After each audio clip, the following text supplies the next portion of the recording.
No hay, no hay ahorita, joven. Qué raro. No quiere entrar, ¿no? Ujú.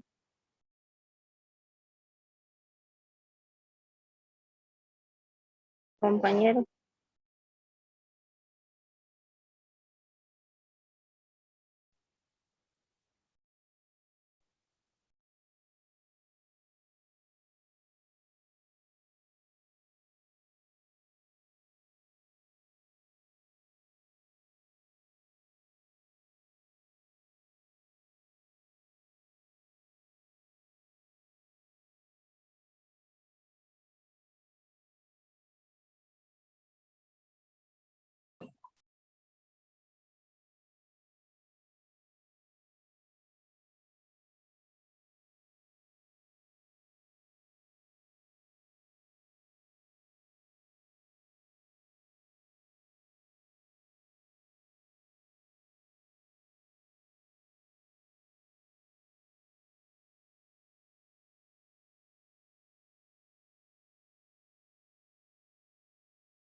Buenas noches, jóvenes.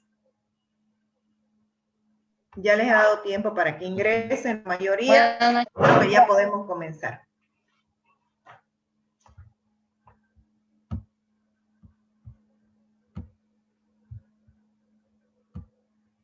Ok. Les pido disculpas, tengo que apagar mi video porque si no se me corta el internet. No me aguanta.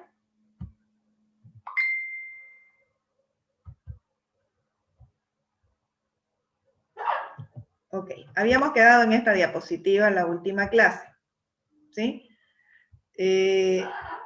La idea de esta diapositiva en especial era que ustedes aprendan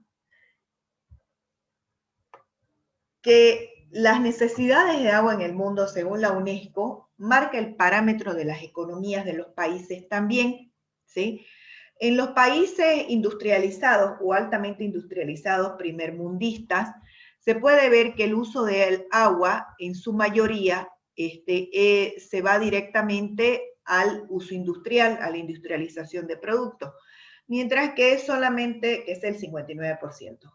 Y el uso agrícola solamente ocupa un 30%. A diferencia de nosotros, países tercermundistas, productores de materia prima, donde el uso agrícola se va al 82%, siendo el uso industrial, miren la diferencia, simplemente de un 10%.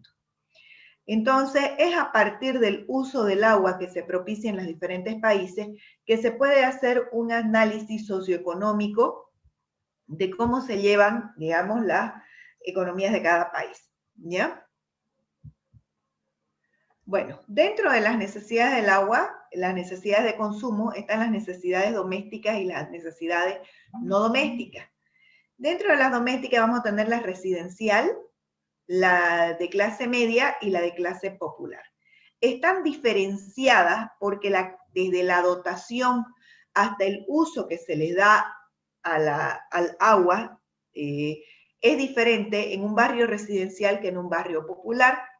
Fíjense que cuando hablamos de un barrio residencial, hablamos muchas veces de piscinas, inclusive dentro de los domicilios, hablamos de 2, 3 movilidades que muchas veces las lavan con el agua potable, mientras que en clase media o en clase popular, bueno, en clase media, una movilidad, tal vez 2, y en la clase popular mayormente el uso va a ser muy inferior a la clase residencial y a la clase media incluso, porque el agua simplemente la utilizan para un consumo dentro de la cocina y consumo personal. Dentro del consumo no doméstico está el comercial, el industrial y de servicios públicos, ¿ya? Cuando nosotros hablamos de servicio industrial, no siempre estamos hablando de fábricas, ¿ya? Dentro de los servicios industriales están las empresas de servicios también, ¿no? Desde un supermercado, ¿sí?, hasta una escuela son de uso industrial de servicios.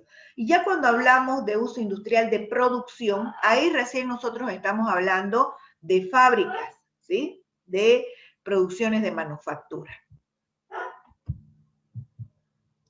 Bueno, esta es una comparación que se hizo en el año 2018, donde se establecía que a nivel mundial el 48% de la población vivía en los pueblos y las ciudades. Fíjense, quiere decir que el 52% de la población estaba en el campo, ¿no? Se dedicaban más que todo al trabajo de la tierra. En el 2030, sin embargo, se espera que la proporción se invierta, ¿ya? Es más, ya estamos en una zona de transición, años de transición, y en el 2030 se estima que la población mundial va a ser del 60% de vivientes en la ciudad, ¿ya? ¿Cómo va a incidir esto en la economía? Bueno, al bajar la producción, evidentemente las economías se van a invertir. Puede ser que los países que antes eran grandes productores de materias primas, como nosotros, bajen su producción. Al irse la mayor parte de la población a las ciudades, vamos a intentar una forma de vida de manufactura. Esto evidentemente afecta desde el punto de vista medioambiental también, ¿sí? Se va a producir una mayor contaminación, mayor uso del agua de la forma, bueno, hasta industrializada, etcétera, etcétera. Esta proporción de vivientes, ya sea en la ciudad o en el campo, a nosotros nos tiene que llevar a pensar en un análisis técnico sobre los usos y las economías que se le da, digamos, ¿no?, al agua. Fíjense, perfecto ejemplo, se me viene a la cabeza Alemania. Alemania, después de la Primera Guerra Mundial, queda sumida en la miseria. Entonces, perdón, después de la Segunda Guerra Mundial, ya Alemania había enfrentado 2 guerras mundiales, se peleó contra el mundo, digamos, ¿no? Y quedó sumida en la pobreza y en la vergüenza. Entonces, ¿qué hace el gobierno alemán para repotenciar su economía? Saca una ley que dice, bueno, las personas que se queden a vivir en las ciudades van a tener que pagar el doble de impuestos. Y las personas que se vayan a trabajar el campo, a las zonas rurales, quedan exentas de impuestos o se les hacía una rebaja bastante considerable. ¿Qué logra con esto Alemania? Logra que la gente emigre no a la ciudad, sino que haya una migración invertida y se vaya al campo, y evidentemente esto repotencia su economía. En 15 años vuelve a ser potencia mundial, bueno, y ahora es uno de los países más fuertes dentro de la comunidad europea. Esa es la importancia de los productores en la economía de un país. Evidentemente, más adelante Alemania empieza a industrializar, cosa que nosotros hasta ahorita no hemos logrado, pero Dios mediante, a futuro, seguramente vamos a lograr una industrialización amigable, evidentemente, con el medio ambiente, porque es a lo que se está tendiendo ahora, ¿ya? Bueno, se cree que a medida que hay un crecimiento económico, se produce una mayor urbanización.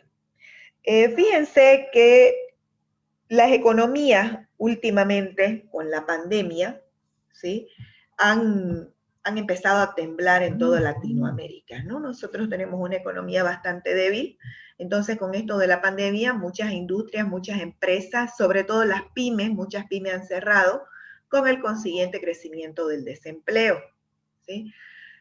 Uno de los mayores factores de medición de la economía de un país es justamente el sector constructivo, sector constructor. Mientras más construcciones hayan, más pavimentación, más desarrollo, se cree que hay una mayor inyección de divisas en el país. Es decir, hay un mayor crecimiento económico. Claro ejemplo en Bolivia, Santa Cruz. Santa Cruz ahorita está considerada, bueno, ya hace bastante, por lo menos 2 décadas, como el motor económico de Bolivia. ¿sí? Ahorita produce el 40% del total del ingreso bruto del país, y eso que es un dato viejo.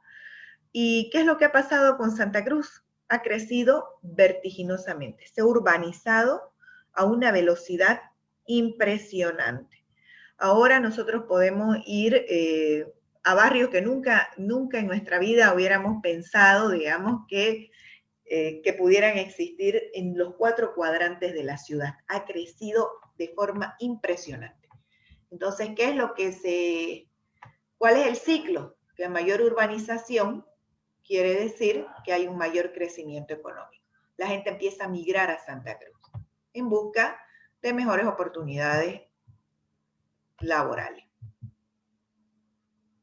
Bueno, siendo el agua un derecho humano irrenunciable, normalmente las aglomeraciones urbanas deben contar con los recursos económicos necesarios para instalar estos sistemas de abastecimiento de agua y de saneamiento, de alcantarillado. Esa es una inversión obligada porque todo ser humano tiene un derecho irrenunciable al agua, ¿ya? La Organización Mundial de la Salud y la UNICEF especificaban que razonablemente una persona por día tenía que consumir aproximadamente 20 litros de agua, mínimo. Pero fíjense, ustedes pueden pensar, 20 litros de agua es hartísimo. No se la van a beber toda el agua, digamos, no es solamente para tomar. Esos 20 litros a ustedes les tienen que alcanzar para cocinar, para lavar, para bañarse, para lavar su auto, para todo, digamos, ¿no? Entonces, tendríamos que nosotros promediar aproximadamente 20 litros de consumo por día, ¿ya? Y eso sería un suministro razonable, amigable con el medio ambiente, que podría proteger nuestro recurso hídrico de aquí en más, ¿ya? Las instalaciones de agua además deben estar a menos de 1 kilómetro de la vivienda del usuario. Esto por motivos de transporte, evitar la contaminación en el transporte, etcétera, ¿ya? Además, debe tener un acceso apropiado. Es decir, que si nosotros hablamos de comunidades pequeñas, donde se tengan bombas comunitarias, tienen que tener un acceso apropiado, tienen que ser fácilmente accesibles para personas de toda edad, digamos, ¿no? Bueno, esto es lo que plantean la OMS y la UNICEF. Sin embargo, en Bolivia, el consumo de agua por día, por persona, va desde 80 litros en las regiones del occidente, donde tenemos climas fríos, hasta 230 litros por día por persona en Santa Cruz, Beni-Pando, en el oriente boliviano. Fíjense la diferencia entre 80, 230 a 20 litros que se plantea como un consumo razonable. ¿Qué quiere decir esto? Quiere decir que nosotros estamos desperdiciando el agua de forma acelerada.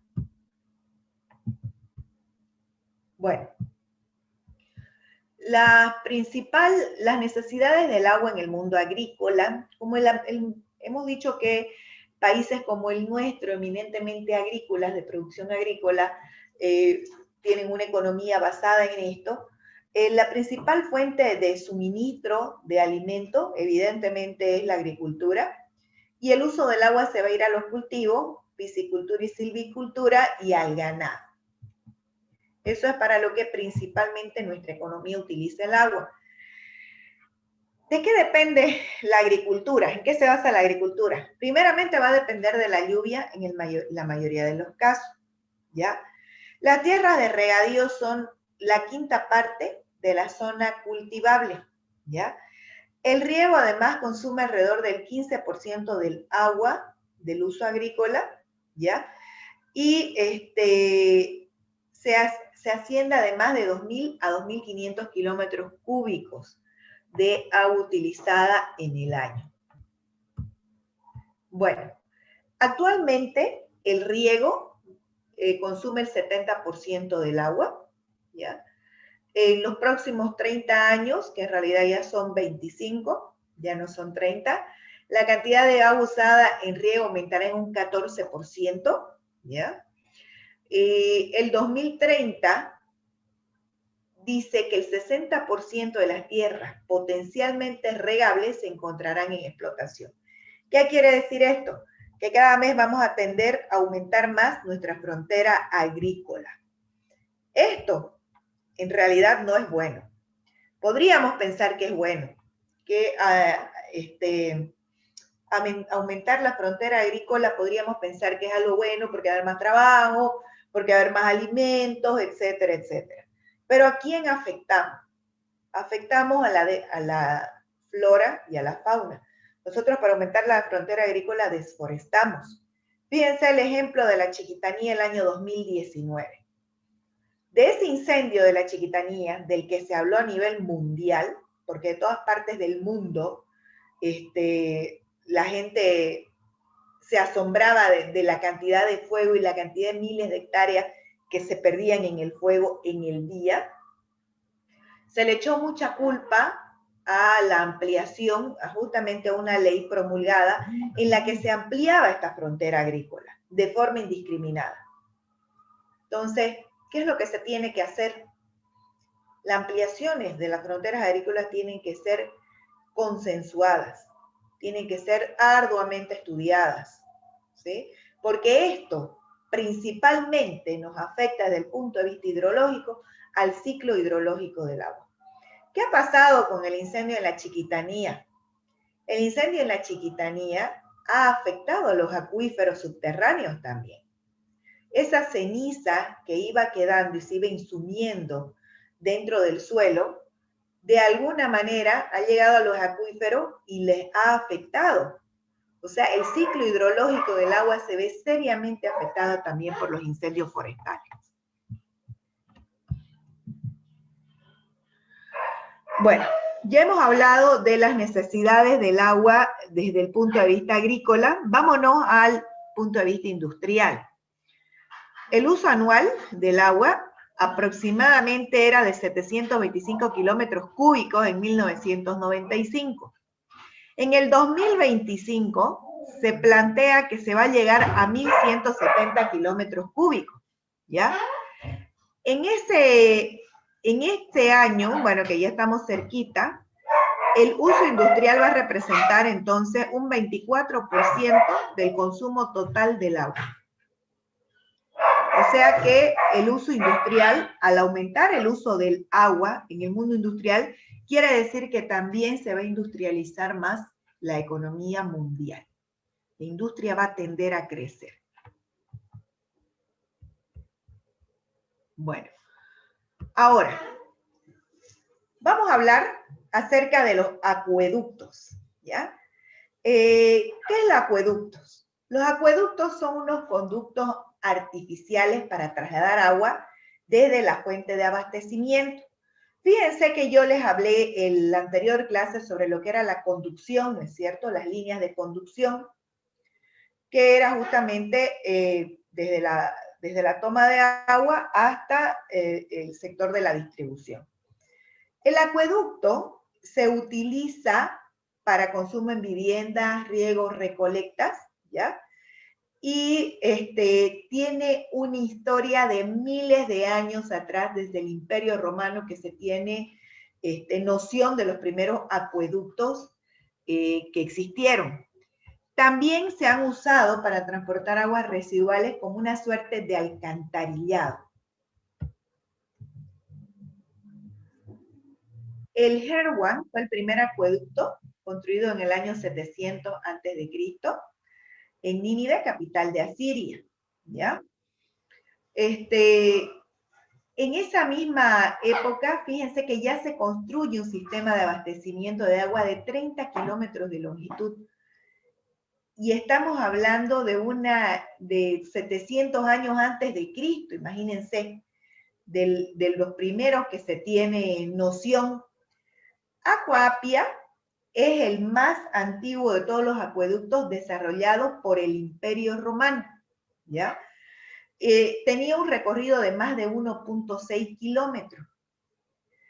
El Aqua Marcia, ¿ya? Fíjense que, por si acaso, los nombres están relacionados justamente con las personas que lo construyen Aqua Appia, fue debida a Apio Claudio, ¿ya? Este Aqua Marcia lo construye el pretor Marcio, ¿ya? Que transportaba esta agua, pero a nivel del suelo, y tenía ya 90 kilómetros de longitud, ¿ya? Era tan grande ya, empieza a crecer tanto esta cuestión de los acueductos, que en el año 70 antes de Cristo ya existían, fíjense, 135.000 metros cúbicos de distribución de suministro de agua al día. Incluso han tenido que designar a un superintendente de aguas en Roma, ¿ya? Hasta aquí lo voy a dejar porque quiero mostrarles un video justamente sobre los acueductos. Espérenme un cachito, por favor. No me acuerdo cuál de estos videitos es el más...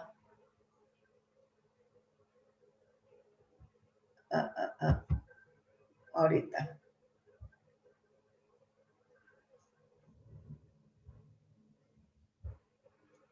Ya. Hay uno de mis videos, no me acuerdo cuál, que está medio dañado, pero bueno. Vamos a ver si no es este. Les voy a mostrar cómo se construían los acueductos.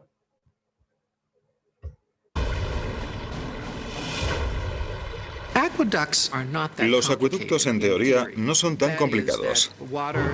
Es decir, que el agua va buscando los niveles inferiores y que por lo tanto puedes conducir el agua por una pendiente desde cualquier zona hasta otra zona. Esa es una premisa bastante sencilla, que cualquiera podría saberla. Pero en la práctica, construir un acueducto es ya otra cosa. Los romanos planificaron sus acueductos para que se acercaran a la ciudad en un ángulo o pendiente que fuera descendiendo gradualmente. La pendiente bajaba unos cuantos centímetros cada 100 metros. La inclinación del acueducto tenía que calcularse desde grandes distancias, 40, 50 o incluso más de 60 kilómetros, desde los manantiales de las montañas hasta las ciudades. Y eso tenía que mantenerse. No se podían desviar de ello con independencia de la naturaleza del terreno del que se tratase. Para mantener el ángulo preciso de la corriente de agua a través de las grandes montañas, los ingenieros romanos crearon unos túneles con la inclinación exacta. Cuando los conductos llegaban a los valles, se elevaban por medio de muros de piedra. Si era necesario crear muros de más de 2 metros de altura, los romanos ahorraban material de construcción y, conservando su resistencia, perfeccionaron un concepto arquitectónico de la antigüedad: el arco. El arco revolucionó la arquitectura en el mundo antiguo, permitiendo distancias mucho mayores de las que nunca habían sido posibles. Los arcos cambiaron totalmente la concepción espacial de la arquitectura romana. Los arcos se construían sobre una estructura de madera temporal que sostenía cada piedra en su lugar hasta que se colocaba la dovela o piedra angular en el centro.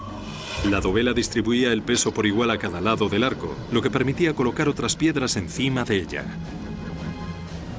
Los arcos suponen un progreso respecto a la construcción del muro macizo en muchos sentidos, tanto en términos de eficiencia como en términos de solidez. El arco, por supuesto, requiere mucho menos material en su construcción, pero es muy resistente para soportar elementos como los tejados o los acueductos o cualquier cosa que quieras poner encima de él. Una columna de arcos de 10 kilómetros transportaba el Aqua Claudia cruzando los valles en dirección a Roma.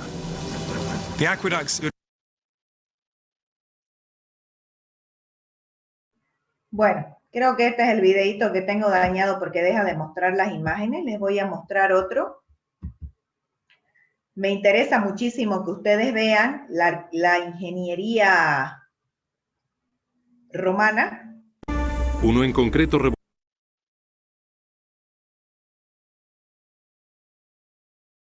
Ya. Les decía que para mí es muy importante que ustedes, digamos, puedan ver la ingeniería romana porque definitivamente todavía seguimos utilizando mucho de lo que estos grandes ingenieros nos dejaron. Revolucionaría la vida cotidiana en Roma durante los siglos venideros.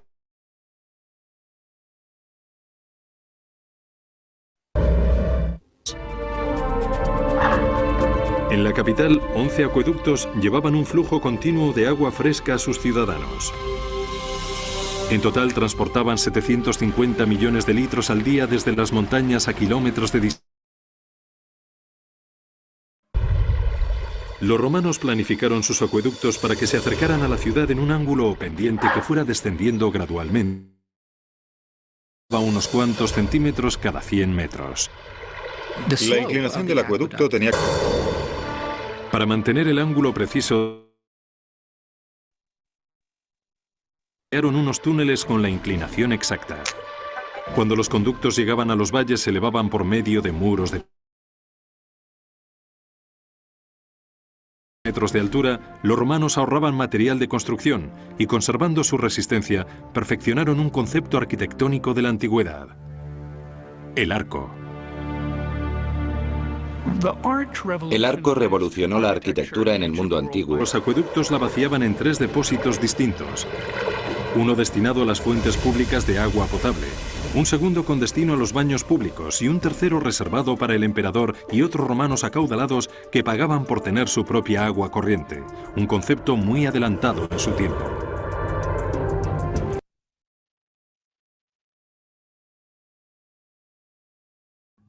Bueno, la idea principalmente era que ustedes más o menos logren imaginarse lo que es un acueducto, ¿ya?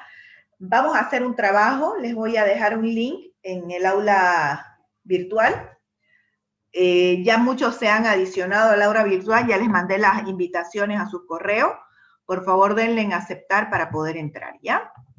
Bueno, resulta que en Latinoamérica también existieron los propios acueductos, ¿ya? En México, los mayas en Guatemala, los aztecas en México, los mayas en Guatemala, y de los incas también se conocen acueductos en Perú y Bolivia, ¿sí? Han existido grandes obras de ingeniería. Lastimosamente, cuando llegan los conquistadores españoles, la mayoría de estas obras de ingeniería las destruyen porque ellos no los entendían. En España todavía, digamos, este tratamiento de agua, esta forma de transportar agua no era conocida. Entonces son destruidos la mayoría de los acueductos indígenas, ¿sí?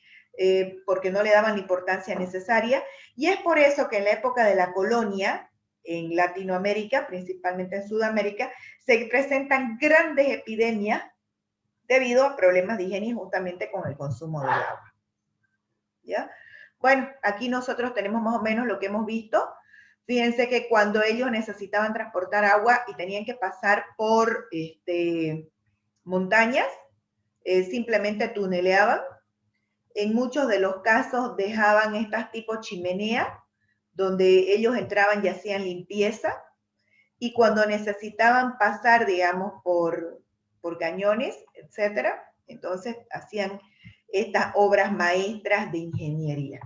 Fíjense los arcos que ellos usan, tienen forma catenaria.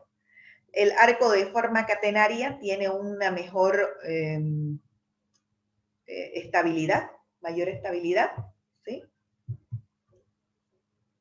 Y hoy día les voy a dejar la primer tarea. En YouTube van a buscar el video que se llama Ingeniería Romana Acueductos, ¿ya? Van a presentar un resumen de máximo 300 palabras y van a plantearme su opinión personal, sus recomendaciones y conclusiones. Esto en tamaño carta, letra Arial, tamaño 12. Todo esto lo van a subir al Classroom. Lo van a subir al Classroom, ¿ya? En formato PDF. Todas las tareas que ustedes vayan presentando, por favor, en formato PDF para que no se desconfiguren. Bueno. Aquí, ¿alguna duda respecto a este trabajo? Hoy día lo voy a habilitar, Dios mediante, en el Classroom. Les va a llegar a todito la notificación y la fecha de entrega, ¿ya? Una pregunta, ¿podemos estar presentando lo que vamos a hacer caso especial? Pueden, si ya están en el aula virtual, sí pueden presentar. Tamaño carta, sí, Arial 12, exacto. ¿Ya? Sí, así es, carta Arial 12. Esto lo van a recibir las instrucciones por medio del Classroom y yo ahí les voy a poner la fecha de presentación. Normalmente les doy una semana para este trabajito. El video en YouTube es bastante larguito, si no me equivoco, de unos 45 minutos, así que tienen que sentarse un sábado en la tarde con su pipoca y mirar. Les aseguro que les va a gustar. Bueno, los que amamos la ingeniería, saber la historia de cómo ha ido evolucionando nos ha permitido también tener otra visión diferente, ¿ya? Los que no estén en Classroom y están en la lista, fíjense que en el grupo de WhatsApp hay una lista donde ustedes se han ido anotando, ¿no es cierto? Y las personas que se han anotado en la lista, yo les he mandado invitación a su Gmail. Ustedes tienen que revisar en el Gmail que les haya llegado mi invitación, ¿ya? Para entrar al Classroom. Ya, está bien, ingeniera. ¿Ya? Bueno. Ingeniera, disculpe que la moleste, Dígame. que la interrumpa. Se me cortó el internet y dijo que veamos un video acerca Sí, de... yo le voy a poner el enlace en el Classroom, no se preocupe. Ya, muchas gracias, ingeniera. ¿Ya? Ahí yo les voy a poner el enlace, toda la información que ustedes necesiten. Sí, las 300 palabras incluyen títulos, recomendaciones, conclusiones, todo. ¿Ya? En 300 palabras yo me doy cuenta quién lo ve completo el video y quién no. ¿Ya? Hay palabras claves, hay... Bueno, cuando ustedes lo vean y tengan que hacer un resumen, se van a dar cuenta. ¿Ya? Hay personas que ven los 10 primeros minutos y me quieren hacer resumen de eso y evidentemente me doy cuenta porque yo lo conozco, el trabajo. ¿Ya? Bueno, estos son los elementos básicos con que tiene que contar todo servicio de agua, la fuente de abastecimiento, obviamente, la línea de conducción que va hasta la planta potabilizadora, ¿sí? Después el tanque de regulación y la red de distribución. Fíjense algo muy importante de lo que hemos visto, de lo poco que les pude mostrar de acueducto de los romanos. Ahí ellos les hablaban que los romanos iban bajándole unos cuantos centímetros por cada kilómetro, ¿no es cierto? O sea, ahí les hablan de una pendiente, es decir, que ellos trabajaban acueductos, líneas de conducción por gravedad, ¿sí? Cuando ustedes lo vean completo, el documental de los acueductos romanos, se van a asombrar de ver la precisión con la que han trabajado. Algunos de esos acueductos todavía están en funcionamiento, chicos. Sobre todo los de Nazca, Perú. Quien tenga la oportunidad de ir a Perú, a Lima, a Nazca, por favor. No dejen de visitar, ¿ya? Bueno, vamos a hablar, ya hemos hablado, en realidad, de prácticamente todo lo que es acueductos, todo lo que es la historia, ¿sí? Ahorita vamos a hablar un poquito, y esto es lo último, sobre los problemas relacionados con el agua en esta parte del mundo, ¿ya? Cuando yo hablo de esta parte del mundo, hablo evidentemente de Sudamérica, de Bolivia y más propiamente en Santa Cruz. Siendo que es un derecho humano, fíjense que la cobertura no es al 100%. La cantidad no es suficiente. Nosotros podemos ver en Cochabamba, por ejemplo, ¿sí? Donde se han desatado hasta guerras por el agua, donde no es suficiente, donde el servicio es racionado. Bueno, el problema de Cochabamba también tiene que ver con el ciclo hidrológico, digamos, ¿no? Tienen una serranía que impide que las nubes lleguen hasta la ciudad para alimentar, digamos, ¿no? Los de agua dulce, ¿no? Los acuíferos. La continuidad no siempre está disponible y la calidad también no siempre el agua es apta para el consumo humano, ¿ya? En Bolivia, actualmente, bueno, y este dato es de hace unos 3 años atrás, pero no creo que haya variado mucho, la cobertura de agua potable en Bolivia llegaba solamente al 85%. Las comunidades pequeñas de menos de 2.000 habitantes solamente estaban cubiertas en un 66%, ¿sí? Las 2/3 partes. Las poblaciones de hasta 10.000 habitantes tenían cobertura de un 92%. Y las ciudades de más de 10.000 habitantes, es decir, las ciudades grandes, llámese Santa Cruz de la Sierra, solamente tienen una cobertura de alrededor del 94%. Todavía nos falta llegar al 100% de la población, ¿ya? Ahora, cuando hablamos de cobertura, no estamos hablando de que tener la cobertura del sistema de agua potable, es decir, tirar tubería a diestra y siniestra, no quiere decir que con eso va a estar garantizada la cantidad de agua.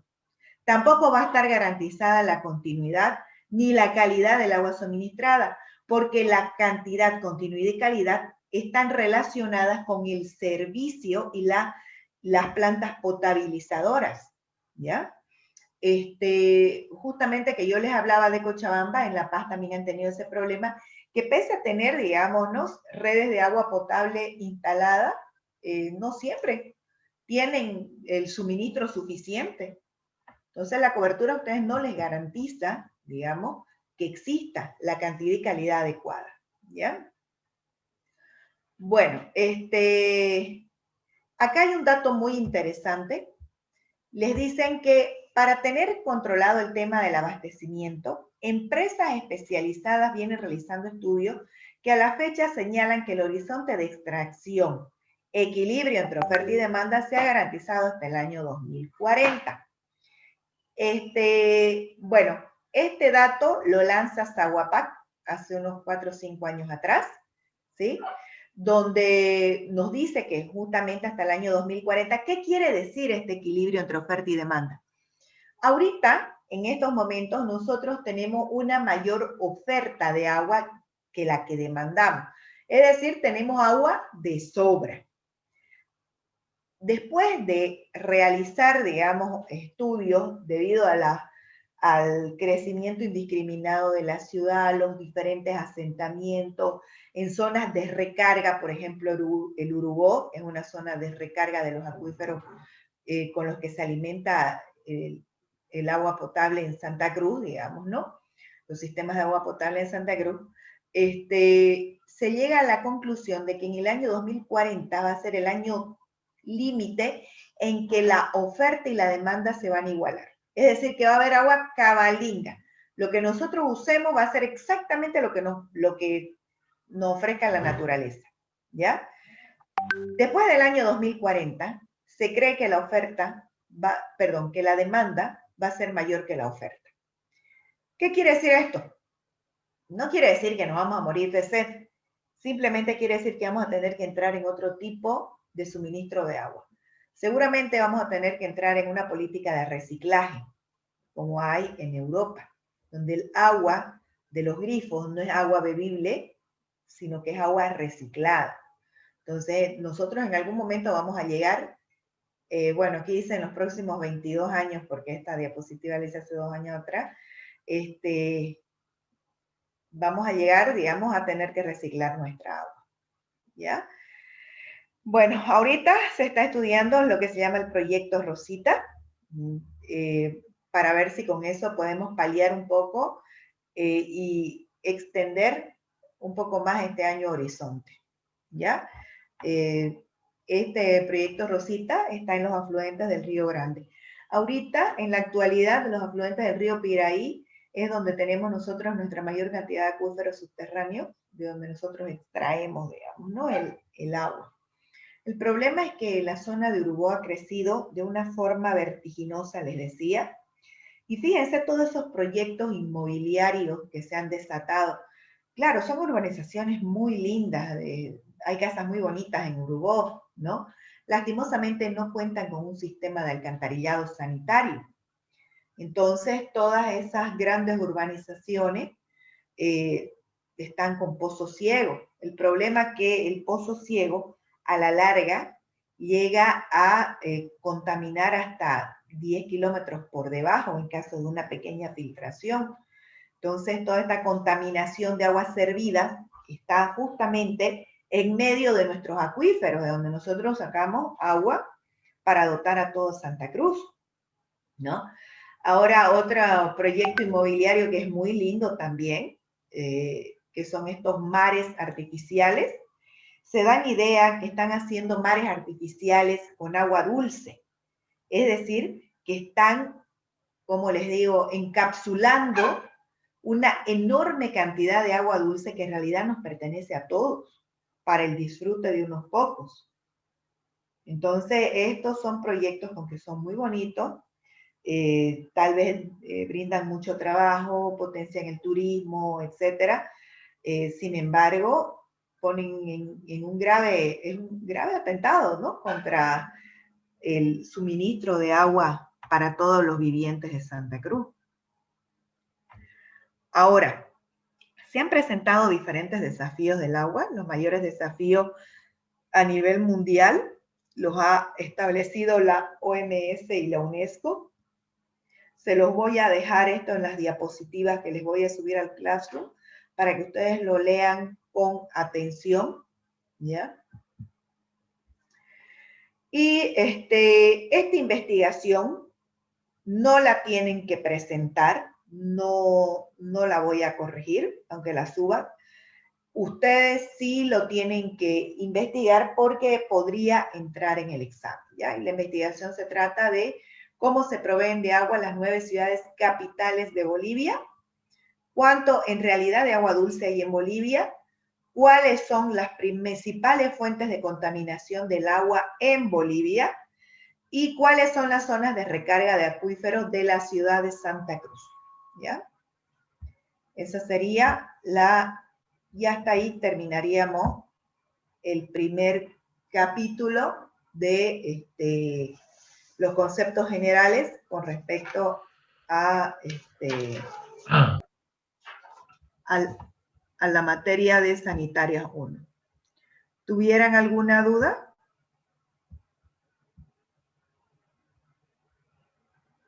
¿Ninguna? Disculpe, ingeniero, una consulta. Ya, No sí. es que mencionó que esas investigaciones no las va a corregir, pero posiblemente entren en el examen. Así es. Disculpe, si nosotros hacemos la investigación correspondiente y por ahí está mal nuestra investigación, ¿cómo vamos a saber que está bien lo que hemos investigado? ¿Se va a debatir para llegar a una respuesta correcta o va a ser nomás? Lo que pasa es que esa investigación son datos ya dados, o sea, no te estoy pidiendo, ¿cómo te diré? Un ejercicio, digamos, ¿no? Donde vos vas a poner de tu aporte personal, ¿no?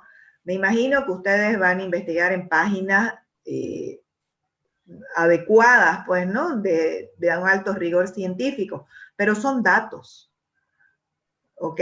Y cuando yo hablo de que va a entrar en el examen, no siempre hago preguntas puntuales. Muy pocas veces las veces que yo hago una pregunta puntual, es decir, no te voy a preguntar cuántos millones de metros cúbicos de agua se potabiliza en La Paz. Eso no lo voy a hacer.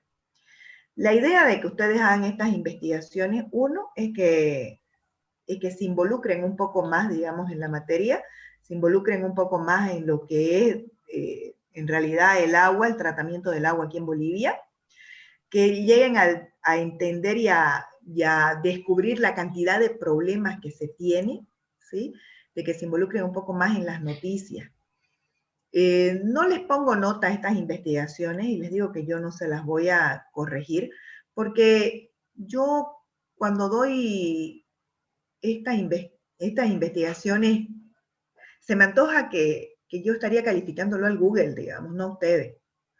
Cuando yo a ustedes les dé ejercicios donde ustedes tengan que hacer una producción propia, un razonamiento, ahí sí seguramente te lo voy a corregir.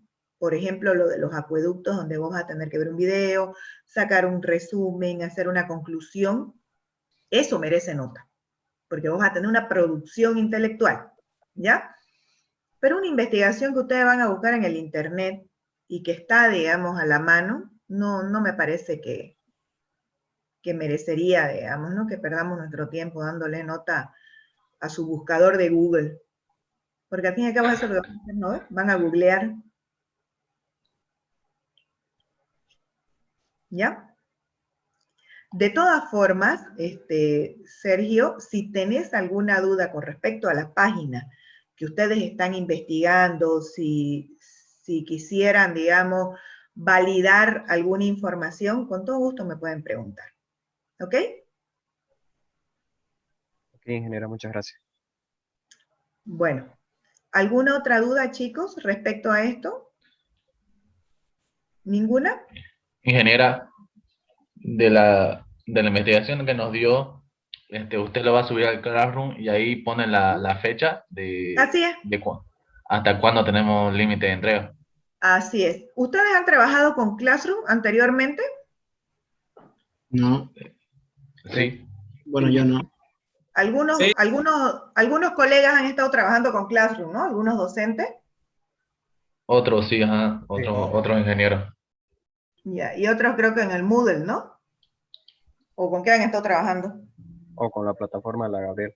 Pero Con el es Moodle. mala. Sí. Con el Moodle.